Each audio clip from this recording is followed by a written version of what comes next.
The alarm bells rang through the Galactic Confederation monitoring station like angry metal birds screaming at the void of space.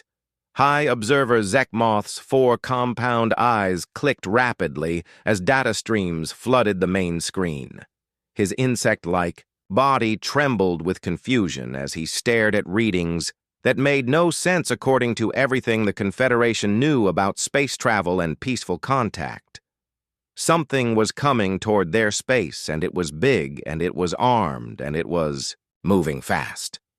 The energy readings showed weapon systems that the peaceful aliens had not seen in over 3,000 years. Not since the great wars that ended when all civilized species agreed that violence was the path to extinction and peace was the only way forward. Lieutenant Park So-min stood at her post aboard the human warship Iron Phoenix and watched the alien space station grow larger on her tactical display. Her fingers moved across the control panel with practiced ease as she analyzed the structure ahead. It looked like a giant flower made of metal and crystal floating in the darkness between two small moons, beautiful in its way but completely defenseless. "Commander Lee," she said without turning from her station, "I count 0 weapons on that facility, and their ships look like they were built for research, not fighting." Commander Lee Dong-woo moved to stand behind her chair and studied the readings. His calm face showed no emotion as he processed what they were seeing. 3 years of traveling through unknown space had taught him to expect anything, but this was something new. An entire civilization that seemed to have forgotten how to defend itself. "Maintain battle readiness," he said quietly, "but do not target their ships unless they move to attack us first, Sir." Park So-min replied, "I do not think they can attack us even if they wanted to. The human warship Iron Phoenix was a thing of beauty and terror combined. Its dark hull bristled with energy weapons and missile tubes. Shield generators hummed with power while sensor arrays swept the space around them like the eyes of a hunting predator. It had been built by a species that understood one simple truth about the universe. Peace was precious, and sometimes you had to fight to keep it. Ambassador Kang Hyun-woo entered the bridge carrying a data pad filled with first contact protocols that had been written by Earth's best diplomats. He was a thin man with kind eyes who had spent most of his life trying to prevent wars through careful words and patient negotiation. But even he understood that diplomacy worked best when backed by strength. "Commander," he said, "we should try to communicate with them before they panic and do something foolish." "Agreed," Lee replied. "Open a channel." On the alien monitoring station, Zekmoth was trying to understand how a species could build something so obviously designed for war while claiming to come in peace. His people, the Velthari, had evolved from creatures that lived in hives and worked together for the good of all. The concept of individual violence was as foreign to them as breathing water would be to a human. High Observer called his aide. "The unknown vessel is hailing us. Put them through." Zekmoth clicked his mandibles nervously. "And alert Confederation Command that we have a situation." The main screen filled with the image of a human male wearing what appeared to be some kind of military uniform. The alien's translator worked quickly to convert the strange sounds into words he could understand. "This is Commander Lee Dong-woo of the Earthship Iron Phoenix," the human said. "We come seeking peaceful contact with your civilization and request permission to enter your space for diplomatic purposes." Zekmoth blinked his 4 eyes in sequence, which was a sign of extreme confusion among his people. "Human vessel, this is High Observer Zekmoth of the Galactic Confederation Monitoring Station Harmony Point. We welcome peaceful contact, but we must ask why your ship carries so many weapons if your intentions are diplomatic." Lee paused for a moment before answering. "High Observer, we carry weapons because the universe can be a dangerous place. We have learned that those who wish for peace must be prepared to defend it. Our weapons are not meant to threaten you, but to protect ourselves, and others who cannot protect themselves." The alien's confusion deepened. In all the thousands of years since the Confederation had been formed, no species had ever approached them with active weapons during first contact. The very idea seemed contradictory. How could beings claim to be peaceful while surrounding themselves with tools of war? Commander Lee. Zekmoth said carefully, "In our experience, weapons and peace cannot exist together. We have achieved harmony among all species by abandoning violence completely. Perhaps you could power down your weapons as a gesture of good faith." Ambassador Kang stepped forward into the communication range. "High Observer, I am Ambassador Kang Hyun-woo. I understand your concern, but we cannot comply with that request. Our ship operates in unknown space, and we have responsibilities to our crew and our mission.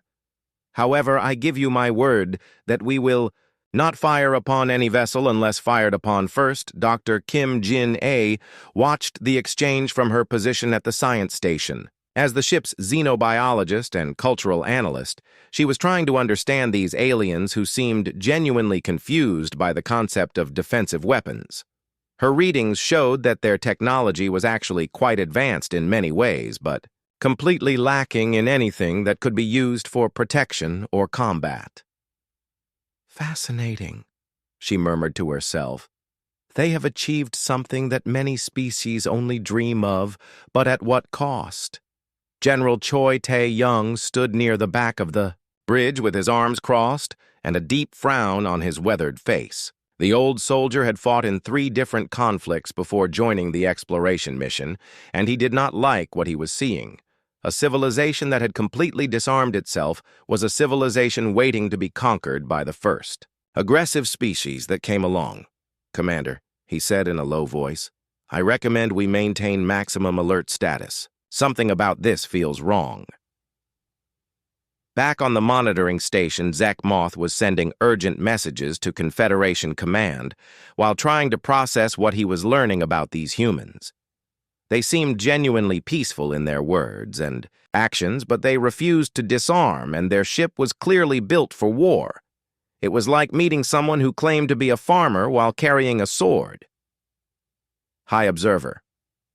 His communications officer called, "Confederation Command is sending a diplomatic vessel to make official contact. They want us to monitor the humans but not engage in further dialogue until the diplomats arrive." "Understood." Zekmoth replied, "Human vessel Iron Phoenix, we have contacted our government, and they are sending representatives to speak with you. Until they arrive, we ask that you remain in your current position." Commander Lee nodded. "We will comply, High Observer. We look forward to meeting with your representatives and learning more about your civilization." The communication ended, but both sides continued to watch each other carefully. On the human ship, the crew maintained their posts, while sensors swept the surrounding space for any signs of additional alien vessels. They had traveled too far and risked too much to let their guard down now, even when facing beings who seemed completely peaceful. Lieutenant Park So-min studied the readings from the alien station and shook her head in amazement. "Commander, their shields are designed to protect against asteroids and radiation, not weapons. Their engines could barely outrun a cargo hauler. How have they survived this long without any way to defend themselves?" "Perhaps," Commander Lee said thoughtfully, "they have simply been fortunate enough never to meet anyone who wished them harm. But that kind of luck cannot last forever." Ambassador Kang was already preparing his notes for the upcoming diplomatic contact. He knew that first. Impressions would be crucial, and that both species would be judging each other based on this initial meeting. The humans needed to show that they were peaceful but strong while learning everything they could about this galactic civilization that had somehow achieved peace through complete disarmament. As the Iron Phoenix waited in the darkness between the 2 moons, its weapons remained powered and ready while its crew prepared for the most important diplomatic mission in human history. They had come seeking new allies and new knowledge, but they had found something unprecedented in their experience: an entire civilization that had chosen to survive by forgetting how to fight. The question that remained was whether such a choice represented wisdom or folly, and whether humanity's arrival would upset a delicate balance that had lasted for millennia. The Confederation Council chambers on Nexus Core buzzed with nervous energy as representatives from 47 different species gathered to discuss the human problem. Council Prime. Thysaandra floated in her crystalline tank at the center of the Great Hall, while her telepathic thoughts touched the minds of every being present. Her species had evolved beyond physical form centuries ago and existed as pure consciousness within specially designed containers. Fellow beings, her mental voice echoed in their heads, we face an unprecedented situation. A species has made contact with us while maintaining active weapons systems. This goes against every principle upon which our peaceful civilization was built. Negotiator Realthek drifted forward in his gaseous form contained within a transparent mobility suit. His people were masters of peaceful resolution and had not encountered a problem they could not solve through patient discussion and compromise in over 2,000 years. Council Prime, his translated voice wheezed through the suit's speakers. Perhaps these humans simply do not understand our ways. I volunteer to visit their vessel and explain the benefits of complete disarmament. Surely once they see the peace we have achieved, they will gladly abandon their warlike tools. Dr. Kim Jin-ae stood in the observation lounge of the Iron Phoenix and studied the incoming diplomatic vessel through the main viewport. It was unlike anything in Earth's databases, with a design that seemed more focused on comfort and beauty than functionality. No weapons, no armor, just smooth curves and transparent sections that allowed the occupants to view the stars. It is beautiful, she said to Ambassador Kang, who had joined her to watch the approach, but also completely vulnerable. One small meteor could destroy it. That may be the point, Kang replied thoughtfully. They are showing us that they trust us completely by coming in something that cannot defend itself. It is either the ultimate gesture of faith or the ultimate expression of naivety. General Choi Tae-young watched the same approach from the tactical center, and his experienced eyes saw only weakness. 30 years of military service, he muttered to his aide, and I have never seen anything so poorly designed for survival. They might as well paint a target on their hull. The alien diplomatic vessel docked with the Iron Phoenix using connection ports that somehow managed to interface perfectly despite being designed by completely different species. Ambassador Kang and Dr. Kim met negotiator Rylthek in the docking bay, while General Choi watched from security stations throughout the ship. Welcome aboard, Kang said with a formal bow. I am Ambassador Kang Hyun-woo, and this is Dr. Kim Jin-ae, our cultural specialist. We are honored by your visit. Realthek's gaseous form swirled within his suit as he processed the translation. The honor is mine, Ambassador Kang. I am negotiator Rylthek, and I come with hopes of finding peaceful understanding between our peoples. Perhaps we could begin by discussing the possibility of your ship powering down its weapon systems as a gesture of mutual trust. Dr. Kim watched the alien's body language carefully and noted how he seemed genuinely confused by their refusal to disarm. Negotiator Rylthek, may I ask how your civilization maintains order without any means of enforcement? What happens when individuals or groups refuse to follow your laws? Dr. Kim. Such a situation has not occurred in living memory. When all beings understand that violence leads only to suffering, they naturally choose cooperation over conflict. We have evolved beyond the primitive need to threaten others. General Choi's voice crackled through the comm system from the bridge. Ambassador, we have a problem.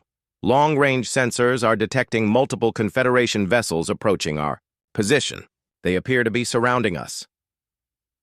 Ambassador Kang excused himself briefly to consult with the command crew, while Dr. Kim continued her conversation with the alien negotiator.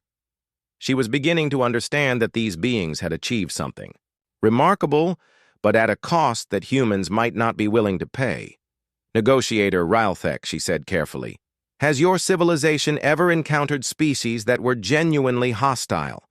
Beings who could not be reasoned with or negotiated with? The gaseous alien's form flickered with what might have been confusion. Dr. Kim, such beings cannot exist. All intelligent life must eventually realize that cooperation benefits everyone, while conflict benefits no one. It is a universal truth. But what if it is not universal? Kim pressed. What if there are species that gain strength from conflict or that see other beings only as resources to be consumed? How would your people respond to such a threat? Ryltek was quiet for a long moment as his translated voice processing the concept. Such beings would... But impossible. Intelligence and aggression cannot coexist. Any species that remained violent would destroy itself long before achieving space travel. Commander Lee joined the conversation as the diplomatic vessel continued to be surrounded by Confederation ships. Negotiator, with respect, your theory has a flaw. You assume that all species develop the same way, but Earth's history shows many examples of intelligent beings who used violence as a tool rather than an end goal. We learned to fight, not because we enjoyed it, but because sometimes fighting was the only way to protect what we valued. Commander Lee. Ryltek's voice carried a note of sadness. Your species has clearly suffered greatly from this misunderstanding, but now you have the opportunity to learn a better way. The Confederation can teach you to achieve true peace through the abandonment of all violent capabilities. General Choi had heard enough and requested permission to join the discussion. When Commander Lee granted it, the old soldier entered the meeting room with his usual direct manner. Negotiator Ryltek, he said without preamble, I have fought in wars, and I have helped keep peace, and I can tell you that one does not exist without the other. Peace is not the absence of violence. It is the control of violence by those who understand its proper use. The alien's gaseous form swirled more rapidly as he tried to process this concept. General Choi, surely you must see that weapons create conflict rather than prevent it. How can tools of destruction ever serve the cause of peace? Because, Choi replied, predators understand only strength. Show weakness, and they attack. Show strength, and they look elsewhere for easier prey. Your civilization has been fortunate. But fortune runs out. Dr. Kim pulled up a holographic display showing Earth's history. Negotiator, perhaps I can explain through examples. My world had many different nations and cultures, and sometimes they came into conflict. But over time, we learned that the strongest nations were often the most peaceful because no one wanted to fight them. We called it peace through strength. Ambassador Kang added, the idea that maintaining strong defenses actually prevents wars, rather than causing them. A prepared defender is rarely attacked. Ryltek studied the human historical data with growing confusion. But this suggests that your species achieved peace by becoming more dangerous, not less dangerous. This contradicts everything we understand about civilization. Perhaps, Commander Lee said gently, your understanding is incomplete. You have achieved peace by eliminating your ability to fight, but we have achieved peace by eliminating the desire to fight while maintaining the ability to do so when necessary. The communication system chimed with an incoming message from the Confederation fleet that now surrounded the Iron Phoenix. Council Prime. Thaisa Andra's telepathic voice filled the room as she spoke directly to the human ship. Human vessel. This is Council Prime Thaisa Andra. We have surrounded your ship with 40 vessels of the Confederation fleet. We do not wish conflict. But we cannot allow armed vessels to move freely through our space. You must power down your weapons and submit to inspection, or we will be forced to take action. General Choi laughed grimly. Forced to take action with what? Those ships out there are even less armed than the diplomatic vessel. They could not disable our shields if they tried for a week. Commander Lee moved to the communication station and opened a channel to the Confederation fleet. Council Prime, this is Commander Lee. We appreciate your concern, but we cannot comply with your request to disarm. Our weapons are defensive in nature and pose no threat to peaceful vessels. We are willing to allow inspection teams aboard our ship, but our weapon systems will remain powered, Commander Lee. The telepathic voice carried notes of confusion and growing concern. Your refusal to disarm in the face of overwhelming force suggests aggressive intentions. No peaceful species would maintain weapons when surrounded by superior numbers, Council Prime. Ambassador Kang interjected. With respect, your numbers are not superior. Your vessels appear to be unarmed research and transport ships, while ours is specifically designed for defense and combat. We maintain our weapons not out of aggression, but out of responsibility to our crew and mission. Negotiator Rylethek was beginning to understand that the human concept of defensive weapons was not just different from Confederation thinking, but completely opposite to it. Ambassador Kang, are you saying that your people carry weapons to avoid using them? Exactly. Dr. Kim replied, We have a saying on Earth that goes, if you want peace, prepare for war. It means that being ready to fight often prevents the need to fight. The standoff continued, as both sides tried to understand concepts that seemed impossible to their respective worldviews. The ancient defense grid activated without warning as the Iron Phoenix approached the contested border region where old automated systems had been dormant for over 3,000 years. Captain Yoonji Hae watched her tactical display explode, with red warning indicators as massive weapon platforms emerged from asteroids and began targeting everything in the area. All stop, she ordered sharply, as energy beams lanced through space where they had been moments before. Chief Engineer Lim, get me maximum shield power and prepare evasive maneuvers. Chief Engineer Lim Daeho's hands flew across his control panels as he rerouted power from non-essential systems to the defensive grid. Captain shields are at maximum, but these weapons are using technology I have never seen before. They are cutting through our defenses like they were paper, the Confederation fleet that had been following the human ship to ensure compliance with disarmament orders suddenly found themselves under attack from weapons that had been sleeping since the Great Wars ended. Admiral Mordesh commanded the lead vessel, and his proud military bearing quickly turned to panic as his ships began taking damage. All vessels retreat, he broadcast on all frequencies. These are predecessor defense systems. We are not equipped. To handle this level of threat, Captain Yoon watched the alien ships fleeing and made a decision that would change everything. Belay that retreat order, she transmitted to the Confederation fleet. Form up behind us, and we will provide cover while you evacuate your civilian vessels. Admiral Mordesh could not believe what he was hearing. Human vessel, you are ordering us to remain in a combat zone. My ships are not designed for this kind of engagement, Admiral. Yoon replied calmly while her ship shuddered under enemy fire. Your ships may not be designed for combat, but they are still capable of movement, and our ship is designed to protect others. We will not abandon you to face this alone. Chief Engineer Lim managed to extend the Iron Phoenix's shields to cover 3 of the smaller Confederation vessels, while Captain Yoon maneuvered to put her ship between the ancient weapons and the fleeing aliens. The human warship absorbed punishment that would have destroyed any of the peaceful alien vessels while returning fire with weapons that had been silent for the entire journey. Captain, Lieutenant Park So-min called from her tactical station. I am reading massive energy buildups from the central platform. It appears to be charging some kind of planet-killer weapon. Dr. Kim Jin-ae studied the readings from her science station and felt her blood run cold. Captain, those are predecessor designs.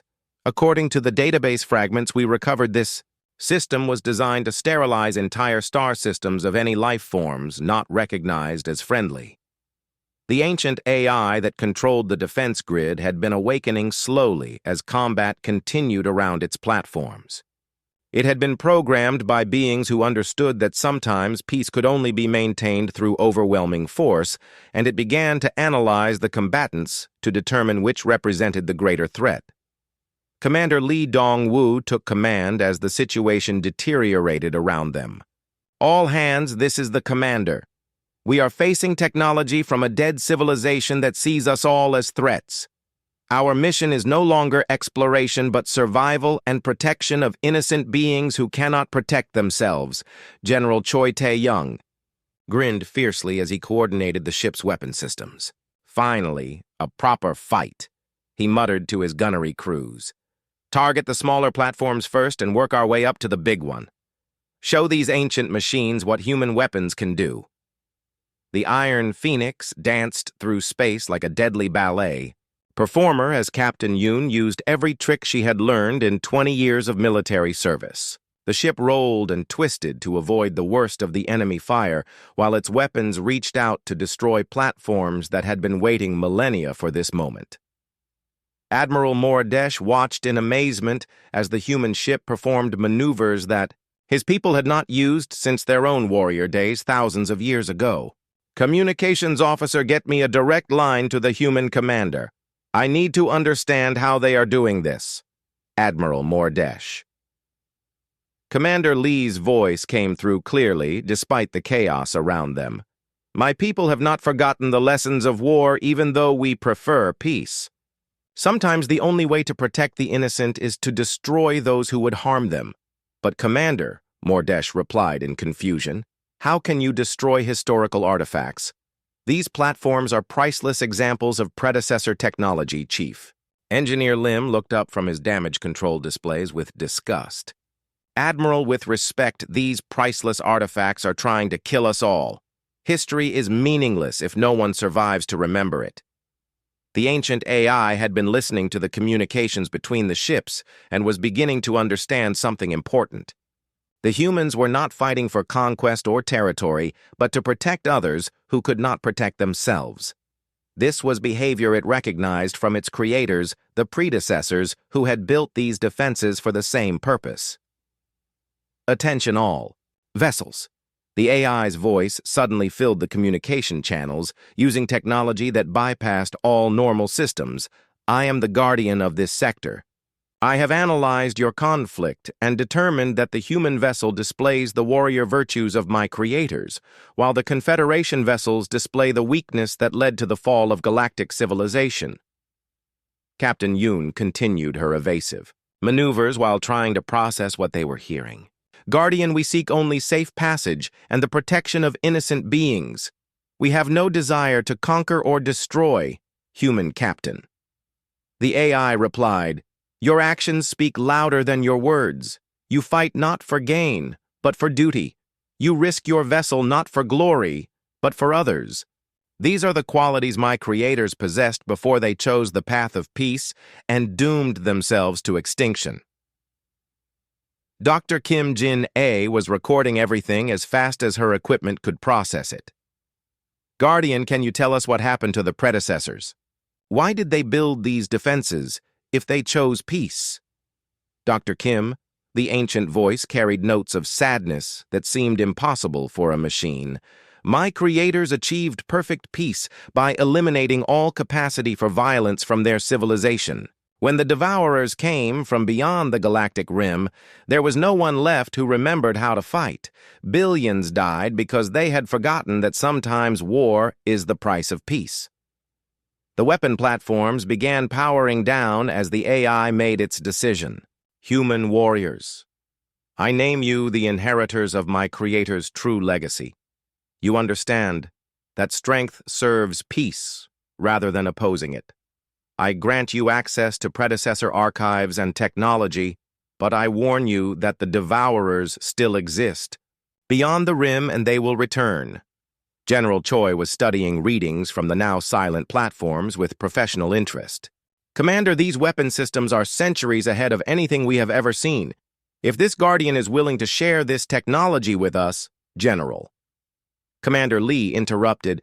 We did not come here seeking advanced weapons, but if such tools can help us protect others, then we have a duty to learn how to use them properly. Admiral Mordesh's ship approached the Iron Phoenix slowly as the immediate danger passed. Commander Lee, I owe you an apology and my life. My people have forgotten what it means to fight for something greater than ourselves. Perhaps we have been wrong to fear those who carry weapons in service of peace. Ambassador Kang Hyun-woo had been silent during the battle, but now he spoke up. Admiral, the universe is large and not everything in it is peaceful. Your civilization has achieved something beautiful, but beauty needs protection from those who would destroy it.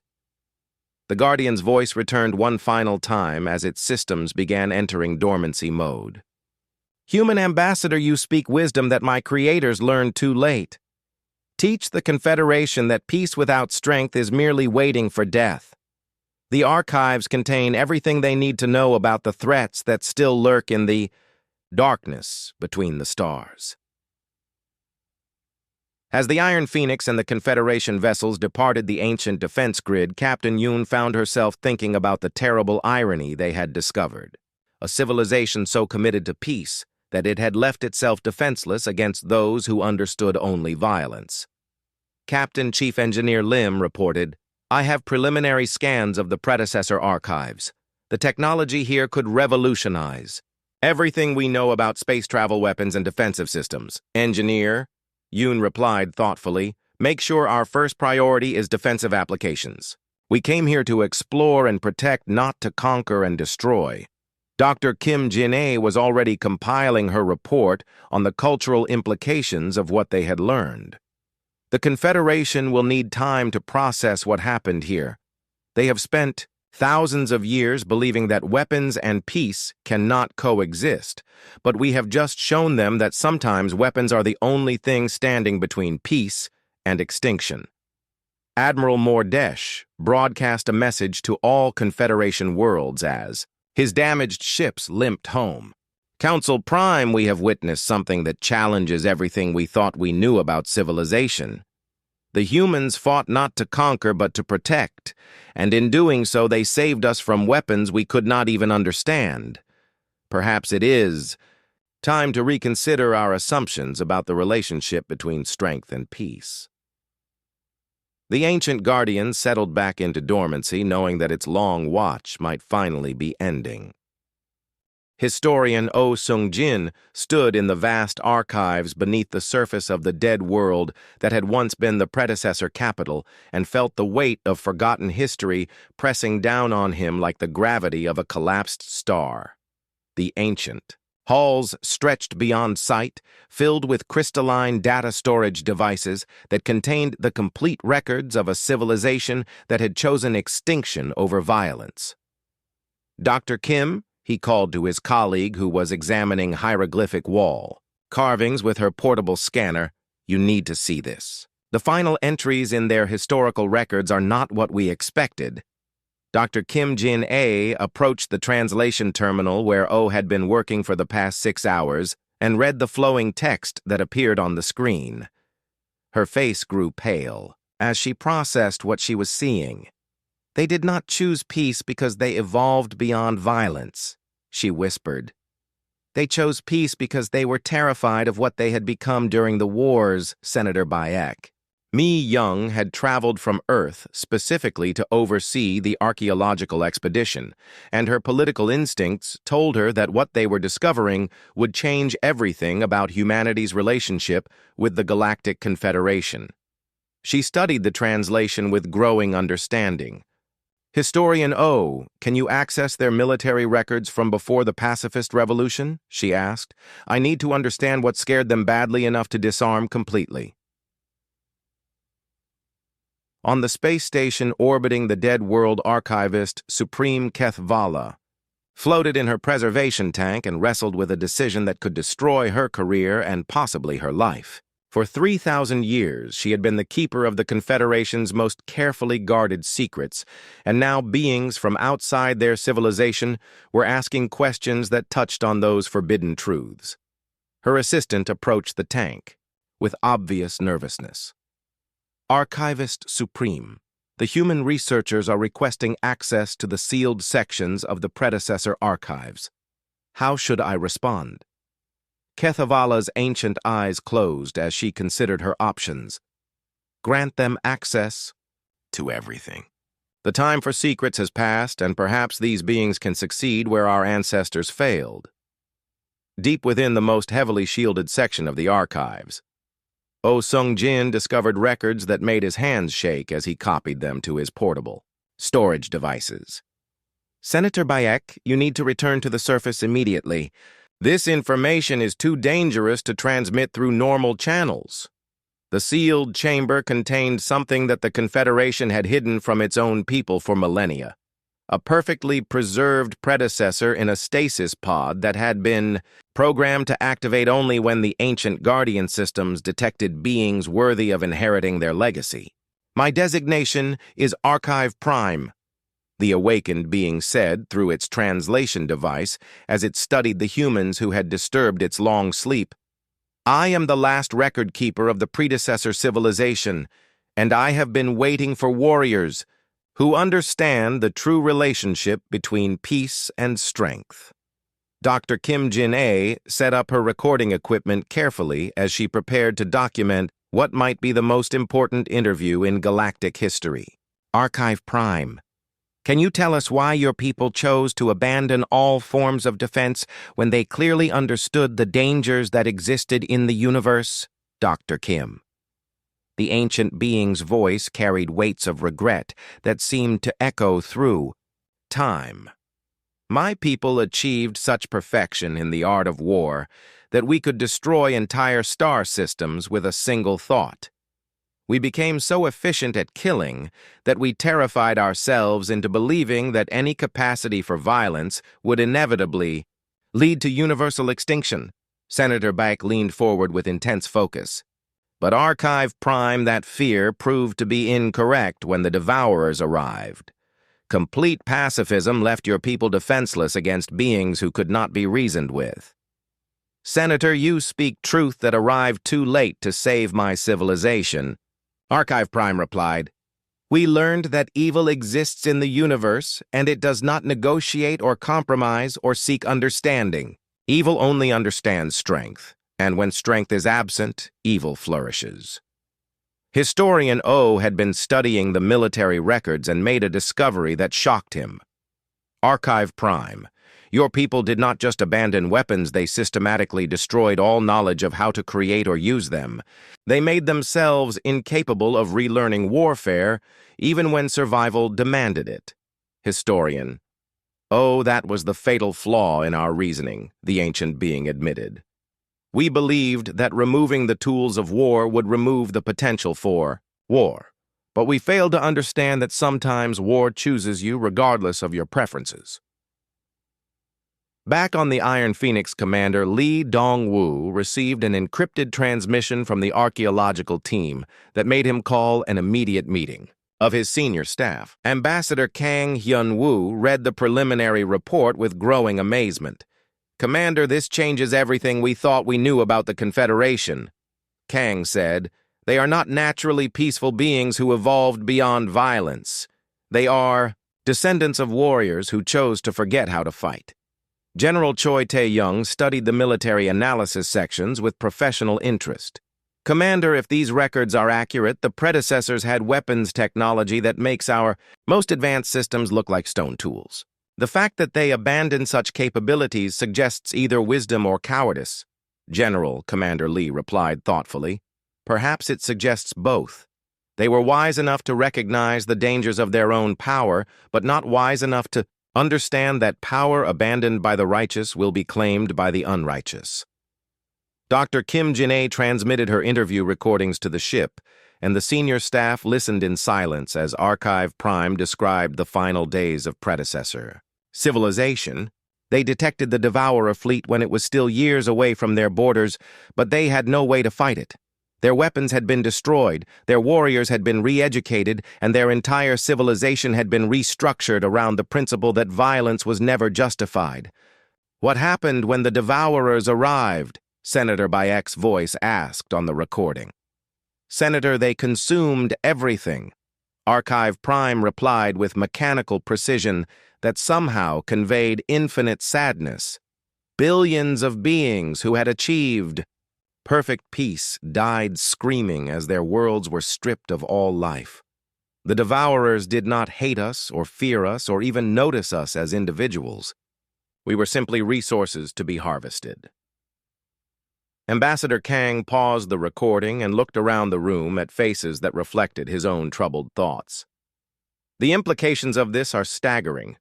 The Confederation achieved peace by making the same mistake that destroyed their predecessors, Ambassador General Choi said grimly.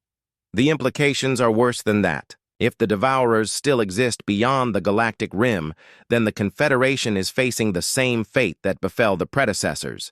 And this time, there might not be anyone left who remembers how to fight. Senator Bayek's report continued with information that made the situation even more complex. Archive Prime had provided star charts showing the last known location of the Devourer fleet and calculations indicating that they would return to this galaxy within 50 standard years. Commander. Dr. Kim's voice came through the speakers. Archive. Prime says that the predecessor weapon systems scattered throughout this region were designed not just as defenses but as tests. They were meant to activate only when beings appeared who possessed both the capability for violence and the wisdom to use it in service of protection rather than conquest. Commander Lee stood and walked to the main viewport where he could see the dead world turning slowly in the light of its dying star. Dr. Kim asked Archive Prime if there are other weapon caches hidden throughout Confederation space. If the Devourers are returning, then the peaceful species will need protectors. The response came back within hours, along with coordinates for dozens of hidden facilities scattered across the galaxy. Each cache contained enough firepower to outfit an entire fleet, but all were sealed with the same requirements. Only beings who fought to protect rather than conquer could access the ancient weapons. Archive Prime, Senator Bayek asked during her final interview. What would you say to the current Confederation leadership if you could address them directly? Senator Bayek would tell them that peace is not the absence of conflict, but the victory of justice over injustice. I would tell them that those who cannot defend their values will lose them to those who can. And I would tell them that the universe does not reward good intentions. It rewards effective action. Archivist Supreme Keth Vala made her decision after reviewing the complete reports from the human expedition. She opened a direct communication, channeled to the Confederation Council, and prepared to reveal secrets that had been hidden for 3,000 years. Council Prime, she transmitted, I am sending you historical records that will disturb everything you believe about our civilization. The predecessors were not destroyed by war. They were destroyed by the refusal to fight when fighting was necessary. We are making the same mistake. On Nexus Core Council Prime. Thissa Andra received the transmission and felt her crystalline matrix resonate with frequencies of shock and disbelief. The peaceful civilization she had spent her life protecting was built on foundations of forgotten violence and maintained through ignorance of universal truths. The edge of known space erupted in violence as the Devourer Collective emerged from the void between galaxies like a swarm of mechanical locusts designed to consume entire worlds. Fleet Admiral Seo Kyung-min stood on the bridge of the newly commissioned battleship Soul's Pride and watched her tactical display fill with enemy contacts that numbered in the thousands. All ships, this is Admiral Seo, she broadcast to the combined fleet of human warships and hastily retrofitted Confederation vessels. The Devourers have returned exactly as the predecessor archives predicted. Today we discover whether the galaxy has learned the lessons of history or if we are doomed to repeat the mistakes of the past. The Devourer ships moved with mechanical precision as they began their systematic consumption of the outer systems. Each vessel was a perfect killing machine designed by a hive mind that saw organic life as nothing more than fuel for its endless expansion across the universe. Captain Yoon Ji-hai commanded the reconnaissance squadron that had first detected. The invasion and her reports painted a picture of enemy capabilities that exceeded even the worst predictions from the ancient archives. Admiral, these ships are using technology that adapts to our weapons in real time. Every shot we fire teaches them how to defend against the next one. President Nam Hai-wan had traveled from Earth to personally oversee humanity's first major military action as protectors of galactic peace, and she stood in the command center of the orbital fortress that had become the operational headquarters for the defense of civilization itself. "Admiral CO," she transmitted, "you have authorization to use any weapons or tactics necessary to stop this invasion. The survival of billions of innocent beings depends on the actions we take in the next few hours." The Confederation vessels that had joined the defense fleet were a mixture of hastily converted civilian ships and newly constructed warships built using both human engineering principles and predecessor technology. Admiral Mordesh commanded the largest of these hybrid vessels and found himself learning combat tactics that his people had not used in 3,000 years. "Human vessels. This is Admiral Mordesh," he broadcast as enemy fire began finding its mark among his formation. "My crews are willing to fight, but we lack experience in actual combat. Request immediate tactical support." General Choi Tae-young had transferred his flag to one of the new combined technology vessels, and he grinned fiercely as he coordinated the integrated fleet's response to the Devourer advance.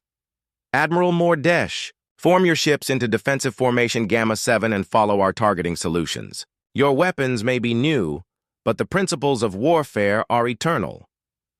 Dr. Kim Jin-A monitored the battle from the scientific research vessel that had been positioned safely behind the main battle lines, and her analysis of the enemy revealed disturbing patterns.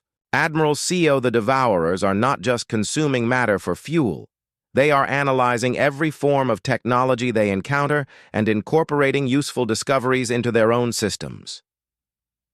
The ancient Guardian systems scattered throughout the sector activated as the invasion fleet approached their trigger points, and Admiral CO found herself commanding weapons that had been built by beings who understood warfare on a scale that dwarfed human experience. "All Guardian platforms, this is Fleet Command," she transmitted to the awakening defense grid. "Coordinate your fire with our fleet movements and target enemy command ships first. We need to disrupt their coordination before they adapt to our combined tactics." The Devourer response was immediate and overwhelming as they recognized the threat posed by the coordinated defense. Massive ship killers emerged from their fleet carrying weapons designed to crack open planets and sterilize entire star systems. Commander Lee Dong-woo had been promoted to strategic command for the defense operation, and he coordinated the retreat of civilian populations while maintaining defensive lines around critical worlds. "Admiral Seo, we have confirmed evacuations from 7 outer colonies, but the enemy advance is faster than our ability to relocate non-combatants, Commander." Admiral Seo replied grimly, "Hold the line at all costs. If we cannot save everyone, we can at least ensure that their sacrifice serves to protect those behind us."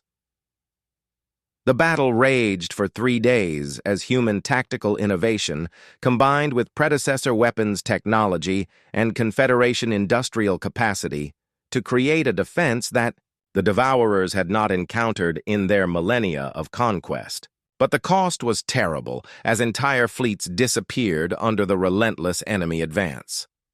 Chief Engineer Lim Dae-ho had been working without sleep to maintain the hybrid weapon systems that combined technologies from 3 different civilizations, and his engineering teams performed miracles of improvisation as equipment failed under combat stress.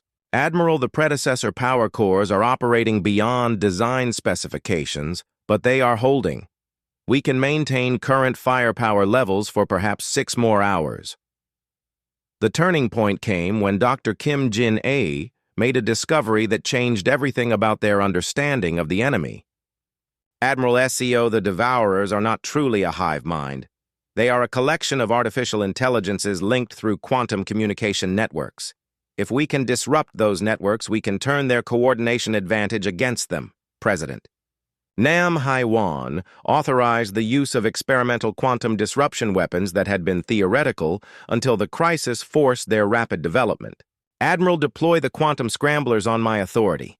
If this does not work, we may not get another chance." The effect was immediate and devastating as the Devourer fleet suddenly found itself fighting as individuals rather than as a coordinated swarm. Ships that had moved with perfect precision began colliding with each other as their communication networks collapsed. "All ships press the attack," Admiral Seo ordered as her forces drove into the confused enemy formation. "Show them what happens when predators meet beings who refuse to be prey." The final phase of the battle lasted 18 hours as the combined galactic fleet systematically destroyed Devourer vessels that could no longer coordinate their defenses or call for reinforcement. From their home galaxy, when the last enemy ship fell silent, the survivors found themselves looking at a star field littered with the debris of two civilizations. Ambassador Kang Hyun-woo had spent the battle coordinating with Confederation political leaders, and his final report summarized the transformation that had occurred during the crisis. The Galactic Confederation voted unanimously to reform itself as the Galactic Alliance, with a new charter recognizing the necessity of defensive military capability. The ceremony marking the establishment of the new alliance took place on Nexus, Core, where Council Prime Thesandra formally transferred authority to a new government structure that balanced peaceful civilian leadership with military protection provided by beings who understood the proper use of force, citizens of the galaxy. President Nam Hae-won addressed the assembly. "We have learned that peace is not a gift that the universe provides, but a prize that must be earned and defended by each generation. The humans accept the role of guardians, not out of desire for power, but out of recognition that someone must be willing to fight so that others may live in peace." Senator Baek Mi-young presented the new charter that established the principle of armed peace as the foundation of galactic civilization. "We have seen what happens when good beings refuse to use force against evil ones. The Galactic Alliance will maintain the strength necessary to protect peaceful worlds while ensuring that strength is always used in service of justice rather than conquest." Fleet Admiral SEO accepted command of the new Guardian fleet as human-designed warships took up patrol routes throughout Alliance space. "Our mission is not to conquer or control, but to protect and serve. We are the shields that stand between civilization and chaos." Historian Oh Seung-jin completed his comprehensive study of the predecessor archives, and his final conclusion became the motto inscribed on every Guardian vessel. "Those who would preserve peace must prepare for war because the universe rewards strength, not intentions." Dr. Kim Jin-ae established the Institute for Xenological Studies that would ensure future generations understood both the peaceful achievements of various species and the military capabilities necessary to protect those achievements. "Knowledge without power leads to extinction, but power without wisdom leads to tyranny. The Alliance must maintain both." The Guardian stations established throughout former Confederation space served as both defensive platforms and symbols of the new order where peaceful species could pursue their highest aspirations while knowing that others stood ready to defend them against those who would destroy everything they had built. Admiral Mordesh commanded one of the new integrated fleets where Confederation crews learned human tactical doctrines while human officers studied alien technologies that expanded their understanding of defensive possibilities.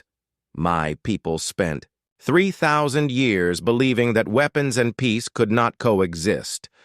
But the humans have shown us that peace without weapons cannot exist at all.